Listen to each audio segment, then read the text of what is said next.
¿Alguna vez has sentido que seguir adelante es una carga física, emocional y espiritual que te hace cuestionar si realmente vale la pena mantener la convicción que una vez tuviste? A veces, nos encontramos en una encrucijada donde el precio de nuestra lealtad parece elevarse cada día más, mientras que el camino de regreso, el retorno a lo que solía ser seguro, parece cada vez más tentador. El libro de Hebreos no es simplemente un texto antiguo, es, esencialmente, una carta de supervivencia, un mapa diseñado para quienes, en medio de la persecución y el desgaste, están considerando silenciosamente tirar la toalla.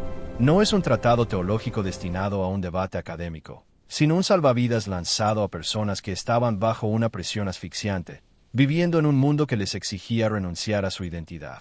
Al conocer el contexto de su angustia, cada palabra de este libro deja de ser teoría fría y se convierte en una guía vital para cualquiera que se sienta al borde del abismo. Antes de seguir adentrándonos en este análisis profundo, si valoras este tipo de contenido que explora las raíces de nuestra fe con seriedad y claridad, te pido que te tomes un breve instante para dejar un me gusta en este video. Ouvi a voz do Senhor que me chamava. Tu apoyo es fundamental. No solo ayuda a que este material llegue a otras Escreva as personas palavras da que, como profecia tú, para o reino. necesitan este tipo de aliento, sino que también nos permite seguir produciendo análisis que realmente inviten a la reflexión y al crecimiento. Para comprender la magnitud de lo que estamos hablando, debemos situarnos en la década de los 60 después de Cristo. Imagina una comunidad de origen judío que había abrazado a Jesús, pero que ahora se encontraba contra las cuerdas del Imperio Romano. No eran personas buscando una nueva filosofía. Eran familias que habían visto sus bienes confiscados, que habían visto a sus amigos arrastrados a prisión y que habían sido humilladas públicamente. Lo que antes era una identidad vibrante y nueva, ahora se estaba convirtiendo en un riesgo mortal. La opción lógica, de acuerdo con el instinto humano de supervivencia, era la retirada. Volver al judaísmo tradicional era una vía de escape reconocida, legal bajo la ley romana y, sobre todo, cómoda socialmente. El autor de esta carta entiende esto profundamente. No los juzga, no los avergüenza, sino que construye un argumento brillante diseñado para mostrarles una verdad irrefutable. Aquello a lo que están pensando regresar no era la realidad, sino un reflejo, una sombra de algo mucho más grande que ya han encontrado. Para desenterrar esta verdad, el autor estructura un caso tan minucioso que elimina cualquier excusa para el abandono. Analicemos los pilares de este Que argumento. este sacrifício Número seja 1. aceito. La superioridad del mensaje. Históricamente, la comunicación de lo divino llegaba en Santificado fragmentos, seja este altar. filtrada a través de cientos de voces, el eco de los profetas, la visión de los videntes y las palabras de los reyes. Todo eso era auténtico y necesario, pero parcial. Sin embargo, en esta era, la comunicación es total. Jesús no es simplemente el profeta número 101 en una larga lista. Él es el mensaje mismo. Cuando Él habla, no es una voz más compitiendo por atención. Es la culminación de todo lo que la historia estaba esperando.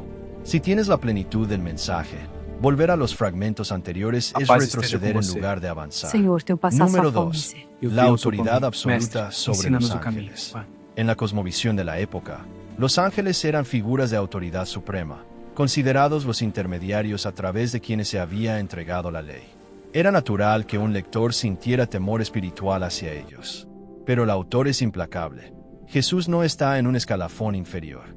Él no es un servidor. Él es el Hijo heredero de toda la creación. Los ángeles, lejos de estar al mismo nivel, son seres que rinden homenaje al Hijo. Al colocar a Jesús en esta posición, el autor derriba cualquier jerarquía espiritual que pudiera seducir a sus lectores a volver a sistemas religiosos antiguos. Número 3.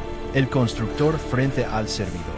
Aquí se toca la fibra más sensible de la identidad judía, la figura de Moisés. Él era el pilar, la autoridad máxima, el mediador que hablaba con la divinidad cara a cara. El autor hace una distinción magistral. Moisés fue un siervo fiel, un elemento valioso dentro de la casa. Pero Jesús es el constructor de la casa misma. Existe una diferencia ontológica insalvable entre quien sirve dentro de la estructura y quien la diseñó completamente. Moisés era el punto que señalaba la dirección. Jesús es el destino hacia el cual todo apuntaba. Número 4. El sacerdote que se sentó. Este es el punto que debería detenernos a todos. El sistema antiguo, el de los sacrificios levíticos, era un ciclo incesante. El sacerdote nunca terminaba su labor. Estaba de pie constantemente, repitiendo rituales que, si bien cubrían el pecado, no lo eliminaban permanentemente. Cada año, el día de la expiación, se repetía lo mismo, con la misma incertidumbre y la misma necesidad de más sangre. Pero cuando Jesús se ofreció a sí mismo, hizo lo impensable, se sentó. En aquel tiempo y cultura, que un sacerdote se sentara marcaba el fin absoluto de su trabajo. No había más sacrificios que ofrecer, no había más deudas que cubrir. El sacrificio fue de una magnitud tal que cerró la brecha entre la humanidad y lo divino de manera irreversible. Volver al sistema de estar de pie es ignorar que la obra ya está terminada. Número 5. La empatía de un sumo sacerdote cercano. Muchos podrían pensar que la divinidad es distante, una entidad abstracta sin interés en el sufrimiento humano. El autor desbarata esto al presentarnos a un sumo sacerdote que ha experimentado la vida desde adentro. Jesús conoció el hambre, el cansancio, el dolor de la traición, el peso del rechazo y la angustia más profunda. No es alguien que observa tu lucha con desdén desde las alturas. Es alguien que conoce perfectamente la textura del terreno que estás pisando porque él mismo caminó por él.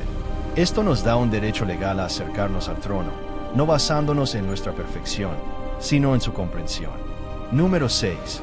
La fe como título legal de propiedad. Es fascinante cómo el autor redefine la fe. No estamos hablando de un optimismo vago o de esperanzas que se desvanecen con el viento. Él utiliza el término griego hipóstasis, que se refiere a un título de propiedad.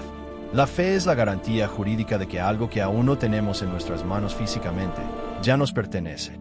Las figuras históricas que el autor enumera, hombres y mujeres que sufrieron torturas, destierros y muertes atroces, no vivieron así porque fueran ilusos, sino porque sostenían el título de propiedad de una realidad que veían con mayor claridad que el mundo que los rodeaba. Ellos no fallaron. Ellos mantuvieron el reclamo legal de su fe hasta el final. Número 7. La nube de testigos. Aquí se presenta una imagen poderosa.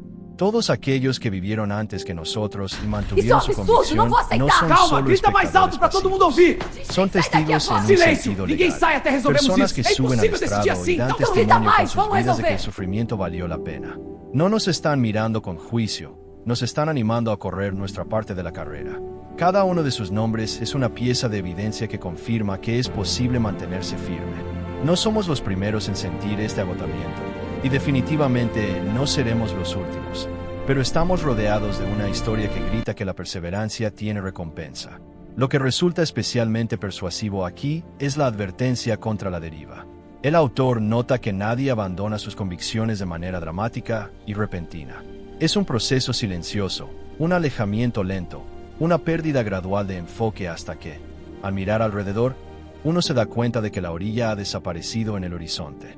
La solución que se nos propone no es intentar aumentar nuestro entusiasmo superficial o fingir que nada pasa. La solución es, simplemente, fijar nuestros ojos.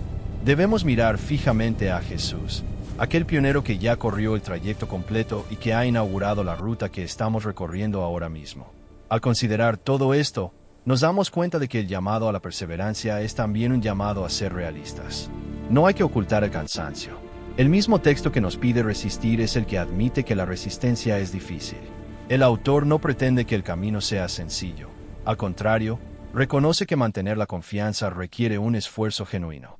Sin embargo, nos recuerda que el ancla para nuestra alma está firmemente fijada en el carácter inmutable de la promesa hecha. Si intentamos basar nuestra constancia en nuestras fluctuantes emociones o en la validación del entorno, fracasaremos irremediablemente. Pero si la basamos en la obra ya ejecutada, en el sacerdote que ya se sentó y en la puerta que permanece abierta, entonces tenemos algo a lo que aferrarnos cuando las mareas intenten arrastrarnos. Es vital entender que el acceso al trono de la gracia no requiere que te presentes limpio, perfecto o sin dudas. Se te invita a acercarte con absoluta confianza, precisamente en el momento en que más ayuda necesitas. Muchas personas, sintiéndose indignas o cansadas, se alejan buscando formas de arreglarse a sí mismas antes de acercarse. El mensaje de este libro es radicalmente opuesto. Acércate exactamente como estás. La misericordia ya está disponible allí, en el trono, para quienes reconocen que no pueden hacerlo solos y necesitan auxilio. Recuerda que tu historia no sucede en el vacío. Eres parte de una genealogía de personas que, al igual que tú tuvieron que decidir si la realidad invisible era más valiosa que la comodidad visible.